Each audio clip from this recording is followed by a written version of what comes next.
MSN ഇൻസൈഡറിലേക്ക് ഏവർക്കും സ്വാഗതം. ഇന്നലെ സൂപ്പർ ലീഗ് കേരളയുടെ സീസൺ 2 ആയിരുന്നു ഇന്നലെ നടന്ന മത്സരമായിരുന്നു കാലിക്കറ്റ് FC-യും ഫോയ്സ കൊച്ചിയും തമ്മിൽ. ഇന്നലത്തെ മത്സരം നടന്നിരുന്നത് കോഴിക്കോട് വെച്ചിട്ടായിരുന്നു, EMS സ്റ്റേഡിയത്തിൽ വെച്ചിട്ട്.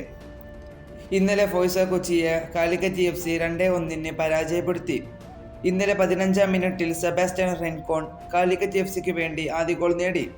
അങ്ങനെ കളി ആവേശകരമാക്കി. എന്നാൽ 88-ാം മിനിറ്റിൽ ഡഗ്ലസ് റോസ ഡാർഡെൻ ഫോയ്സ കൊച്ചിക്ക് വേണ്ടി സമനില ഗോൾ നേടി. അങ്ങനെ മത്സരം ആവേശകരമാക്കി. എന്നാൽ കളിയുടെ 90+ ഇഞ്ചുറി ടൈമിൽ അരുൺ കുമാർ കാലിക്കറ്റ് FCക്ക് വേണ്ടി വിജയ ഗോൾ നേടി. അങ്ങനെ കാലിക്കറ്റ് FCക്ക് നിർണായക 3 പോയിന്റ് സമ്മാനിച്ചു. ഇപ്പോൾ സൂപ്പർ ലീഗ് കേരളയുടെ ടേബിളിൽ 1-ാം സ്ഥാനത്ത് നിൽക്കുന്നത് കാലിക്കറ്റ് FC തന്നെയാണ്. ഇന്നലെ കാലിക്കറ്റ് FCയുടെ ആരാധകർക്ക് വളരെ സന്തോഷകരമായ ഒരു ദിവസം തന്നെയായിരുന്നു ഇന്നലത്തെ മത്സരം. ഈ വിജയം കൊണ്ട് കാലിക്കറ്റ് FC ലീഗിൽ ശക്തമായ മുന്നേറ്റം നടത്തി ആരാധകരെ ആവേശത്തിൽ ആക്കിയിരിക്കുകയാണ്.